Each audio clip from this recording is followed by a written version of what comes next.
तो भाई next lecture है हमारे पास सिस्टम, सराउंडिंग, बाउंड्री और ये तमाम ये कहलाती हैं थर्मोडायनेमिक्स टर्मिनोलॉजीज, यानी कि थर्मोडायनेमिक सिस्टम के अंदर हम ये सारी चीजें पढ़ रहे होते हैं। तो सबसे पहले तो हम पढ़ते हैं कि सिस्टम क्या होता है। कोई भी एरिया, यूनिवर्स का कोई भी एरिया जो कि जिसके अंडर हम ऑब्जर्वेशन कर रहे हो, ठीक है, उसको हम कहेंगे सिस्टम। फॉर एग्जाम्पल ये पेन है, अब मैं इसको ऑब्जर्व करना शुरू हो गया, अब यानी कि मैं इस पे इसके अंदर इसके अंदर मैं नताइज निकालना शुरू करूंगा, ठीक है, यानी कि अब मेरा ध्यान जो है वो इस पे है, मैं इसको ऑब्जर्व कर रहा हूं, तो ये मेरा सिस्टम बन जाएगा। कोई भी एरिया, कोई भी जगह, मैं मिसाल के तौर पर अपनी आंखों के सामने वाली जगह है, मैं बोलूंगा इस एरिया में मैं ऑब्जर्वेशन कर रहा हूं, तो ये मेरा सिस्टम बन जाएगा। ठीक है, जरूरी नहीं कि सिस्टम कोई प्रॉपरली जो है वो एक जगह हो, उसके अंदर जो है वो हमने बॉक्स बनाया हुआ और बॉक्स के अंदर देख रहा हूँ, नहीं ऐसा नहीं है। ठीक है, कोई भी एरिया ऑफ द यूनिवर्स जो कि अंडर ऑब्जर्वेशन है उसको हम कहेंगे सिस्टम। सिस्टम के अलावा तमाम चीजें, सिस्टम के अलावा तमाम एरिया, अलग जो एरिया है वो सराउंडिंग कहलाएगा। सिस्टम का एरिया मतलब सिस्टम के अलावा जितनी भी चीज है, वो जितना भी एरिया है वो सब सराउंडिंग कहलाएगा। ठीक है, तो मैंने क्या लिखा है, all area other than system, ये क्या क्या होता है, ये हमारे पास कहलाता है सराउंडिंग। अब सिस्टम और सराउंडिंग के दरमियान या तो रियल में बाउंड्री होती है या तो कोई इमेजिनरी बाउंड्री होती है। ठीक है, सेपरेशन होती है, ठीक है, जो उसको अलग कर रहा होता है।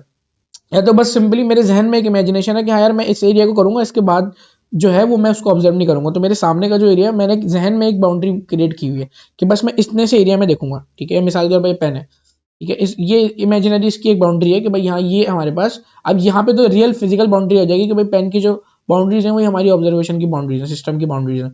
लेकिन अगर हम रियल में भी ऐसा होता है कि हम जैसे गैस को ऑब्जर्व कर रहे होते हैं, तो गैस के किसी खास हिस्से को हम मेजर कर रहे हैं, तो क्या होगा, खास हिस्से को जब हम मेजर कर रहे हैं तो मतलब हाँ जाहिर है कोई बाउंड्री तो नहीं होती ना उस वक्त, तो हम जो है उसके एक इमेजिनरी जो हमारे पास सेपरेशन क्रिएट हुई थी कि इस हिस्से को हम ऑब्जर्व कर रहे हैं, इसके अलावा को हम ऑब्जर्व नहीं कर रहे, तो वो जो एक पॉइंट आ रहा होता है कि जहाँ पे सिस्टम और सराउंडिंग हम सोच रहे होते हैं, वो कहलाता है बाउंड्री।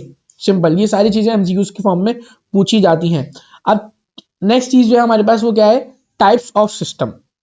ठीक है, सिस्टम के टाइप्स पूछे जाते हैं और इसकी एग्जाम्पल भी पूछी जाती है।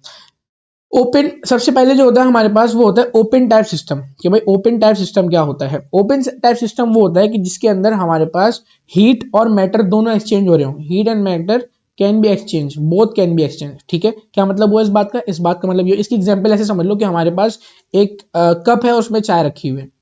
ठीक है, तो चाय जो है कप ओपन है, ठीक है, तो चाय इससे बाहर भी आ सकती है और इसके अंदर भी चाय आ सकती है, एक्सचेंज हो सकती है, यानी कि मैटर क्या होगी हमारे पास चाय, लेकिन हीट भी जाहिर है कप अपनी जगह पे भी अगर रखा हुआ है तो हीट भी तो एक्सचेंज हो रही है ना, चाय थोड़ी देर बाद ठंडी होती है क्योंकि हीट एक्सचेंज हो गई है, ऐसा ही होता है। तो हमारे पास क्या मतलब हुआ, ये जो सिस्टम है ये ओपन सिस्टम कहलाता है। ठीक है, हीट भी एक्सचेंज हो रही है, मैटर भी। दूसरी चीज हमारे पास कहलाती है क्लोज सिस्टम। क्लोज सिस्टम क्या होता है, क्लोज सिस्टम में सिर्फ और सिर्फ हीट एक्सचेंज होती है। ठीक है, सिर्फ और सिर्फ हमारे पास हीट एक्सचेंज होती है। क्या मतलब वो, अब तुम ऐसे समझ लो कि उसी कप को तुम बंद कर दो, ठीक है, तो यानी कि उसके अंदर चाय बाहर से अंदर भी नहीं आ सकती और अंदर से बाहर भी नहीं आ सकती।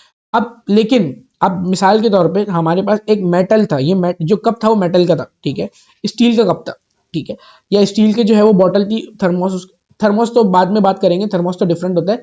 स्टील का एक सिंपल बॉटल थी, ठीक है, उसके अंदर तुमने क्या रखा हुआ था, चाय रखी हुई थी या गर्म पानी रखा हुआ था। ठीक है, अब क्या होगा, तुम अगर उसको बंद भी कर दो, ठीक है, तुम उस पानी के ढक्कन को, या तुम फॉर एग्जांपल किसी पतीली में पानी गर्म कर रहे हो, तुमने उसका ढक्कन बंद भी कर दिया और चूल्हा बंद कर दिया, फिर भी तुम देख रहोगे कि थोड़ी देर बाद जो है हमारे पास पानी जो है उसके अंदर से जो गर्माइश है वो खत्म हो जाती है। वो कैसे जाती है, क्योंकि हमारे पास जो स्टील का जो हमारा वेसल है, जो बर्तन है, उसकी जो दीवारें हैं, उस दीवारों से भी हीट की कंडक्शन हो रही होती है। तो हीट देखो, सिस्टम क्लोज है, ठीक है, उसके अंदर से पानी बाहर नहीं आ सकता और बाहर से अंदर पानी नहीं आ सकता क्योंकि हमने बाउंड्री क्रिएट की हुई है, लेकिन हीट एक्सचेंज हो रही होती है।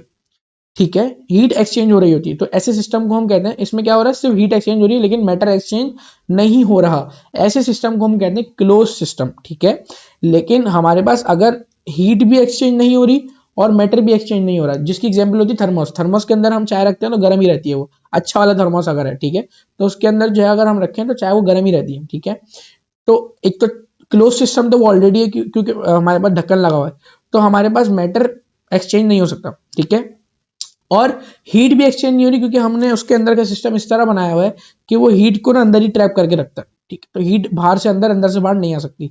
तो हमारे पास उस तरह के सिस्टम को हम कहते हैं आइसोलेटेड सिस्टम। अब पेपर में वो हर दफा जो है ना कुछ नई एग्जांपल देके पूछ लेते हैं कि भाई मिसाल के तौर पे जो है वो, चलो थर्मोस की एग्जांपल मैंने दे दी कि भाई थर्मोस जो है वो कौन से सिस्टम की एग्जांपल है, तो आप बोलोगे भाई ये आइसोलेटेड सिस्टम की एग्जांपल है, क्योंकि हमारे पास यहाँ पे ना ही मैटर एक्सचेंज हो रहा होता है, ना ही हीट एक्सचेंज हो रहा होता है। सिंपल सी बात है। ठीक है भाई, समझ आया? तो हमारे पास ये है सिस्टम, सराउंडिंग और टाइप्स ऑफ सिस्टम, ये हमने यहाँ पे पढ़ लिया। अब मिलते हैं अपने नेक्स्ट लेक्चर में। Tata bye bye.